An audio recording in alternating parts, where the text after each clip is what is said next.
ഇത് റോസിയുടെ വരട്ടല്ലായിരുന്നു. അല്ല സാറേ, ഇത് മഹേന്ദ്രവർമ്മയുടെ ഗുണ്ടകളാ.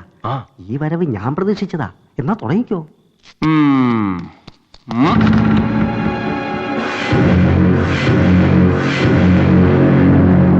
നമുക്ക് കാണാം. ഈ സന്ദർഭത്തിൽ നമ്മൾ ഇവിടെ വേണോ? എന്താ? പേടിയുള്ളത് കൊണ്ടല്ല, ധൈര്യമില്ലാഞ്ഞിട്ട്. തുടങ്ങി.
ഞാൻ സഹായിക്കണോ? വേണ്ട, ഇത് ഞാൻ നോക്കിക്കോളാം.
വല്ലതും പറ്റിയോ സാറേ?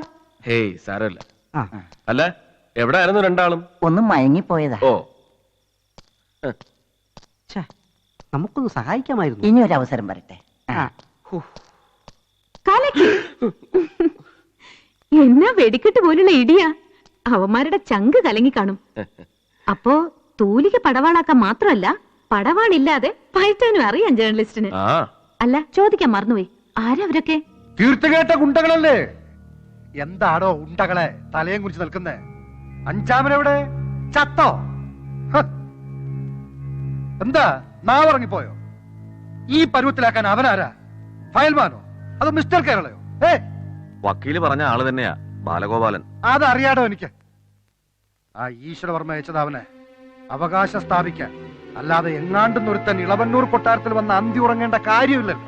ഈ ഹോട്ടൽ കെട്ടാൻ വരുന്ന ഒബ്രോയ് ഗ്രൂപ്പുകാരോട് നമ്മൾ എന്ത് സമാധാനം പറയും?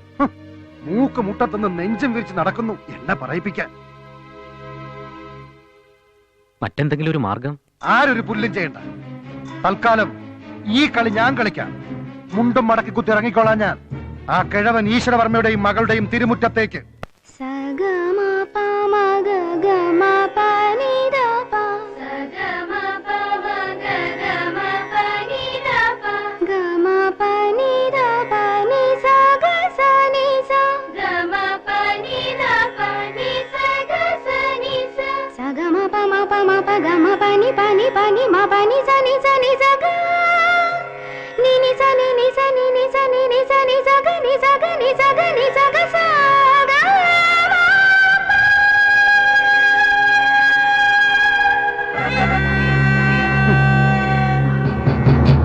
ഇനി എന്റെ കച്ചേരി കഴിഞ്ഞ് മതി പാട്ടും പഠിപ്പിക്കലും ഒക്കെ. പൊന്നുമക്കൾ സ്ഥലം വിട്ടോ, സ്ഥലം വിട്ടോ.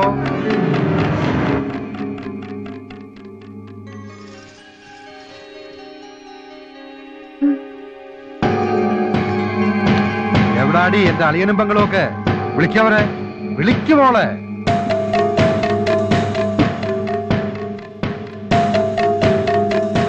മഹേന്ദ്രൻ എന്താ പതിവില്ലാതെ? ആ അളിയന്റെയും പെങ്ങളുടെയും സുഖവിവരം ഇറങ്ങിട്ട് പോകാമെന്ന് കരുതി. ഇളവന്നൂർ കൊട്ടാരം സ്ത്രീധനമായി ഉറപ്പിച്ചിട്ടാണോ താൻ ഇവളെ ആ ചെറ്റയ്ക്ക് കെട്ടിച്ചു കൊടുക്കാൻ പോകുന്നത്?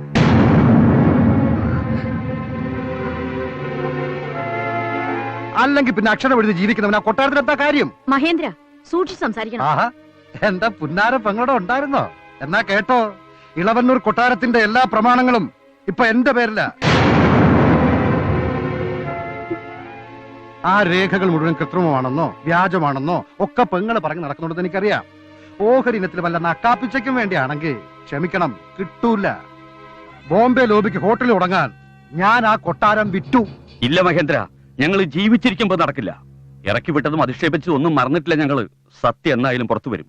എന്റെ ഭാര്യയ്ക്കും മോക്കും ആ കൊട്ടാരത്തിലുള്ള അവകാശം അത് നിനക്ക് തീരെഴുത്തരുന്ന പ്രശ്നമില്ല. ഓഹോ, അപ്പൊ അതിനു വേണ്ടിയാണ് ഭാവി മരുമകനെ രക്ഷകന്റെ വേഷത്തിൽ അങ്ങോട്ട് അയച്ചത്. അവനൊരു റാസ്കലാ കേട്ടോ. എന്റെ പിള്ളേരവനൊന്ന് ഞൊട്ടി, സാരമില്ല, നല്ല ചൂടോടെ നാലെണ്ണം അങ്ങോട്ടും കൊടുത്തിട്ടുണ്ട്.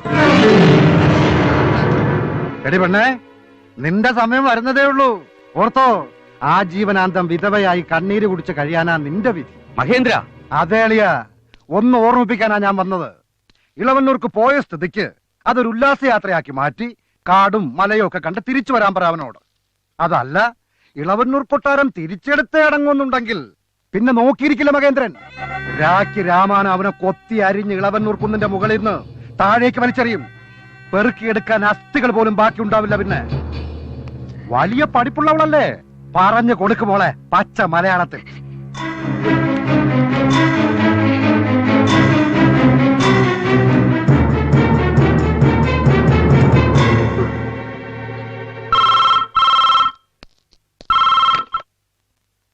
ഹലോ ബാലു, ഞാൻ ഈശ്വരവർമ്മയാ.